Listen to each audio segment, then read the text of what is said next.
Alienware. Alienware 17X 2014 edition. Now, let's talk about the revenge story of Alienware. Alienware was founded by a couple guys named Nelson Gonzalez and Alex Aguila in 1996.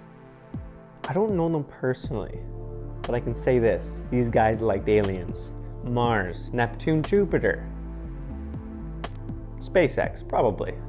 And they benefit from Dell supply chain, so they've been doing really well ever since.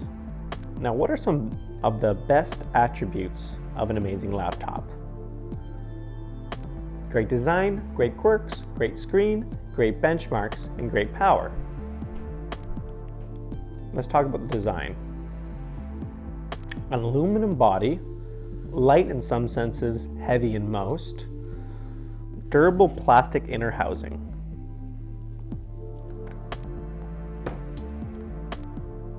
An aluminum body, cold to the touch, light in some senses, heavy in most. Durable soft plastic on the inside. Clamshell enclosed lid with two rock solid hinges that will impress any folding phone today.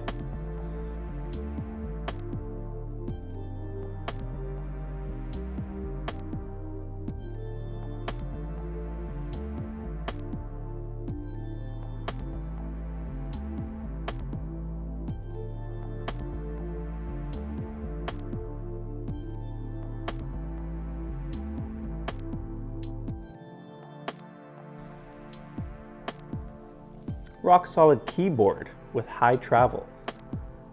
Sounds really nice to type on. Feels great to the touch. It includes a dedicated number pad, which I use more than you think. Scotiabank. Thick as they come and wide as they follow.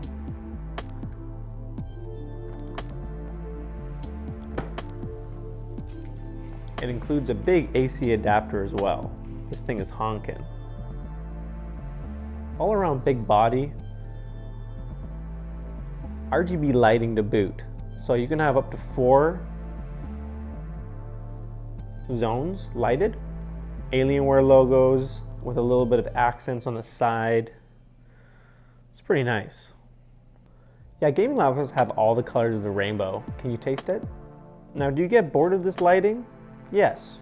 Is it aesthetically pleasing? Yes. Will you only set it to neon green because it's your favorite color? Yes, a win-win in my books. It's running Windows 10 currently, but it originally came with Windows 8.1. This laptop had it all. So many ports in the best way possible. A real leap forward if you ask me. I heard the new M2 design MacBooks will come with more ports, MagSafe and everything, so more ports the better. The trackpad is pretty decent. With Synaptics on board, it includes a left and right mouse click, which is nice to have. That's been all removed in recent laptops, but if you want dedicated mouse clicks, here it is. It does have 2-finger scroll and some gestures, but you'll need to dig into the settings to enable those, which is a little annoying. Alienware does include some software for that, but generally you're going to have to know what you're doing to change those types of things. It also includes a 2-megapixel camera, 1080p 30 FPS, which is funny because MacBooks only include 720p webcams in their systems. More performance, but 1080p should be a default these days. This laptop has 2 big fans that spin loudly if you don't clean them. They sound like base PS4 systems running any Dark Souls or any Last of Us 2 or anything like that, but pretty impressive for its time. They're decently quiet if you clean the insides though. It did include 3D glasses for its time, so it has 3D vision built in. I've never really used them, but you can sell them online for a pretty decent penny. So, you know, I might just do that.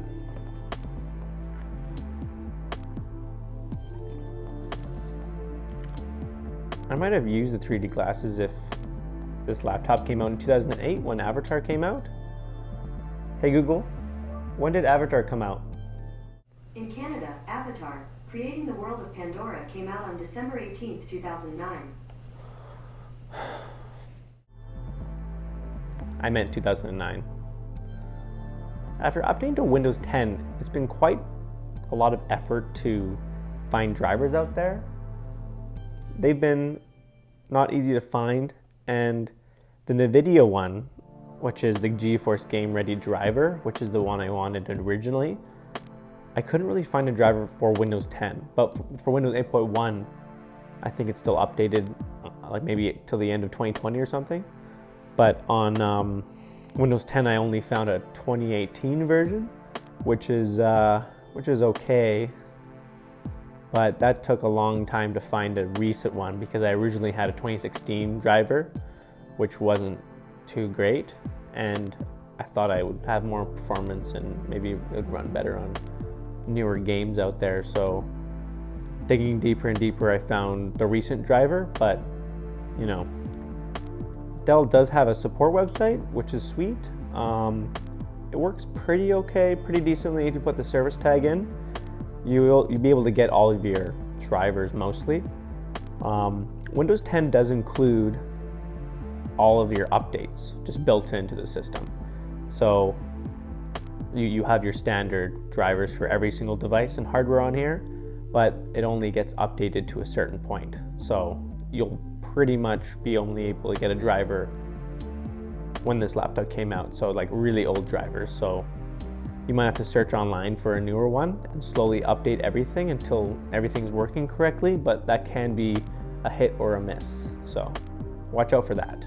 The processor came with a 4th generation Intel Core i7 4710MQ processor with 6 megabytes of cache and up to 3.5 gigahertz Turbo Boost quad core. Video card, NVIDIA GeForce GTX 860M graphics with 2 gigabytes of GDDR5, Wi-Fi and Bluetooth Intel dual band wireless AC 7260 with 5 gigahertz plus Bluetooth 4.0. For RAM, it included 16 gigabytes of dual channel DDR3L with 1600 megahertz, 4 times 4 gigabytes. So you can update this to about 32 gigabytes of RAM. For a hard drive, it included a 1 terabyte 5400 RPM SATA 6 gigabytes a second, plus an 80 gigabyte mSATA for caching. I actually installed a Samsung 860 EVO SSD.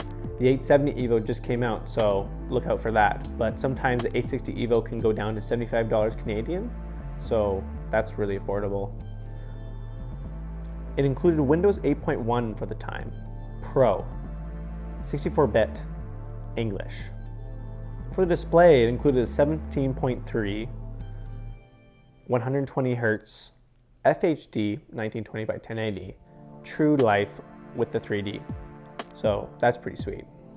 So for ports and things on this device, it included an optical drive with DVD rewritable and Blu-ray rewritable, an SD card slot, 4 USB 3 with super speed, an RJ45,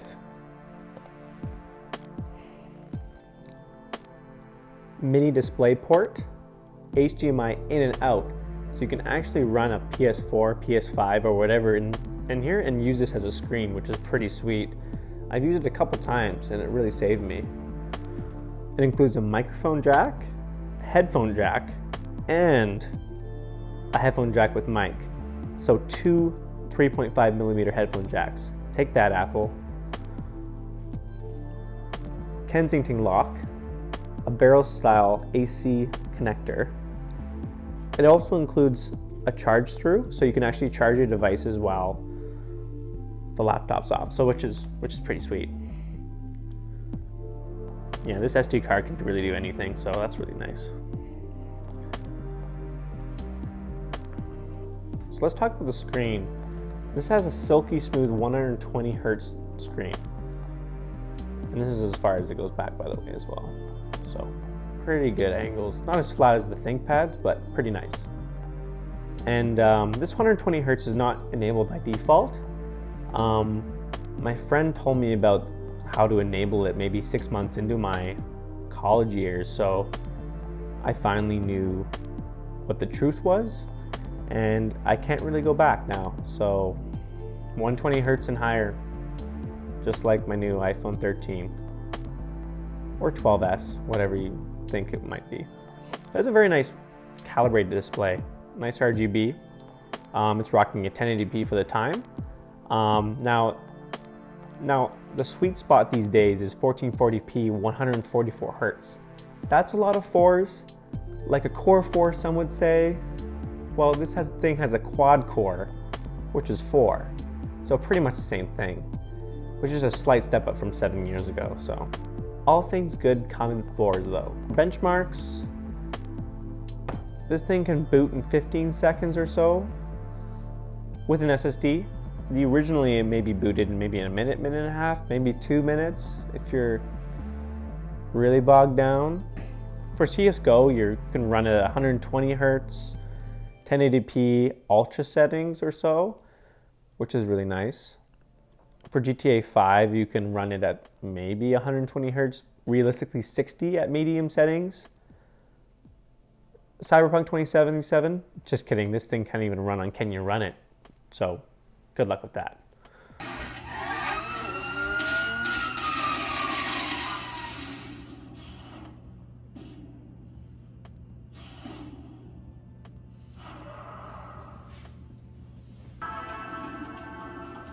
Man, I'm drunk, but shit, I ain't getting drunker.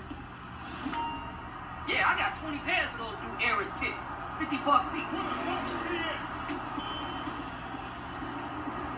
Yeah, for a pair. Dumbass, are you high again? Dumbass, don't tell me. They found a way in my possession. Franklin! Hey, what's going down, huh? The market, my boy. Liquidity's a bitch. Get over here so I can give you the new repo list. All right, dog. I'll be around when I get a chance.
So for battery power, 1 hour at most when gaming, maybe a couple of hours when you didn't display. Put it on energy saver and you might squeak 3 hours out of it, if you're lucky.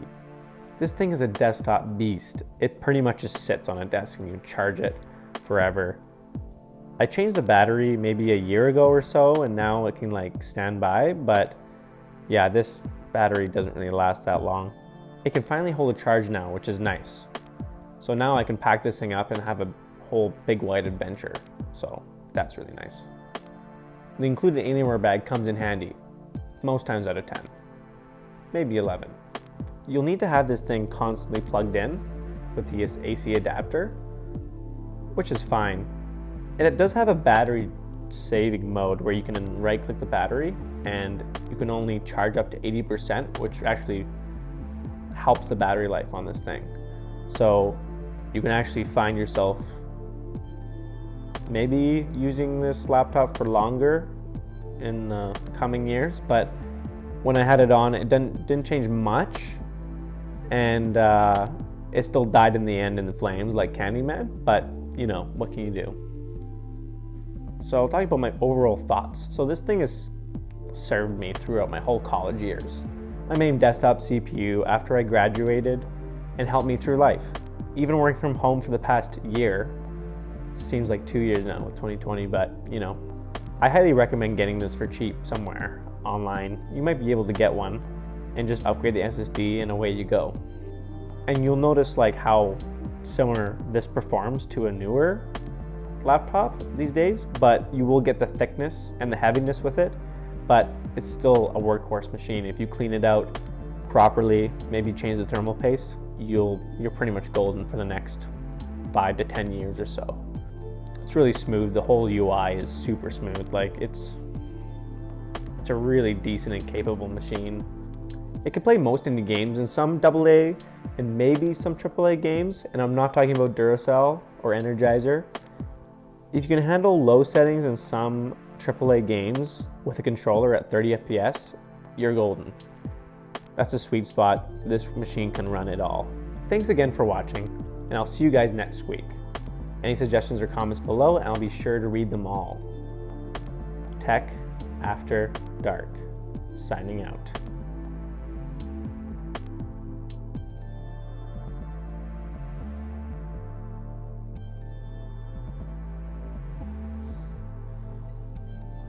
Boy, I hope Disney doesn't mess this up.